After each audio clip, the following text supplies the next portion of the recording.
basically we have a money system that doesn't work. Money will inevitably descend into this really nasty game. And I'm not talking about people that appreciate their money. Because if you earn your money, you kind of have a right to appreciate it and say, well, this is my money. I can spend it, and I'll be happy to do that. Because you're not a user. You're not some ward of the state necessarily. You're an earner. So it's like that old slogan they did in Smith Barney. We make money the old-fashioned way. We earn it. Well, if you have just enough money to live on, that's great. But when it comes to people that have more than enough, like maybe the standard definition will be above middle class. When you stabilize your finances in the upper middle class, and then you on the way to being the upper class, the higher class, the rich, the wealthy, and then you're getting up to that 1%. These people cause problems for everybody. And this is the problem with money. There is no cap. There is no glass ceiling. People will always find their way up and up and up. They will monopolize. They will do whatever they can with shadowy, conspiratorial plans and do this, and then they'll become so rich, and then they may hand it on to their offspring, hand it over, and keep this fortune going, like the Rockefeller or the Carnegie, all that stuff. All that's evil. They do a few good things.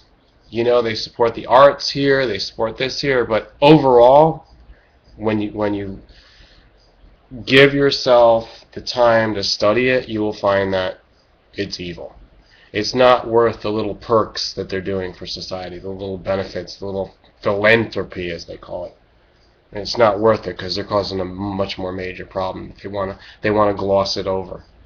They want to blind you. Shine it right into your eyes, like, oh, this is what we're doing. Wow, okay. Well, now we don't think about what they're really doing with all that money. So, by the way, this is a real door. This is 1/2-inch thick reinforced steel. Iron heavy steel.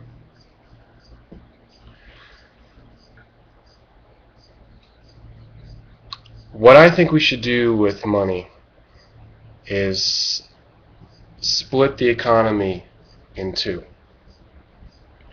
And it's not against geographical lines, it's not against racial lines, it's not against any kind of lines but this. Everything that's a practical, basic daily necessity, these kind of goods, these kind of services, this kind of a commodity, is going to be one economy. That's 1/2. That's the first half. Then everything that's a luxury, everything that's unnecessary, everything that's extra, will be considered the other half. That's the other economy. Okay? So it's actually very simple to implement this, because it just goes on common sense. There's not going to be anything that's debatable here. It's very simple. I'll give you some examples. Water, food, clothing. It's not considered fashion. Well, okay, so there might be a little bit debatable, but it's going to come into art. If you're running something with products like clothes or food, something so fashionable that you can say you're going to jack up the price because it's an art, it's this incredible creation. So then that's going to go on to this other category of unnecessary, and it's going to be the other economy. Now here's the key. Here's the key, and I'm glad that you waited for it. These two economies are going to use separate currencies, separate system of money. And you cannot exchange one for the other. You can't. You can't do it. Because then you create a black market kind of a thing. You can't. They're not convertible. They're not convertible. They're not. So don't try that. I know there's a big problem in allowing that to happen. I've already calculated this.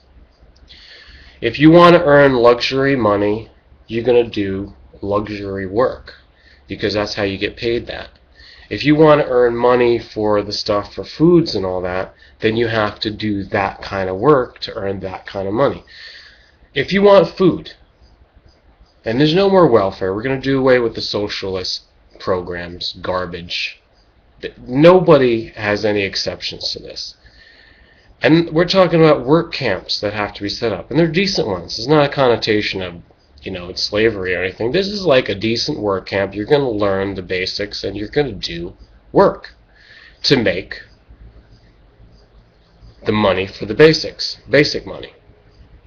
If you want to eat, you got to do it that way. If you don't have that kind of money, then you're not going to have any money to eat. So that means all you people out there that are wealthy, that have a silver spoon, you can't convert your luxury money into food money. I mean, maybe they will be allowed to do a little bit, but if you don't continue to earn that money, you're going to run out of money for your basic necessities, because that's your basic money. Now, when it comes to the luxury money, they're going to have plenty of that, and they can continue to buy their luxury things. It's all fine and good. We're not robbing people. We're just converting it over to a new system. This is a binary system economy that I'm proposing. That's the idea.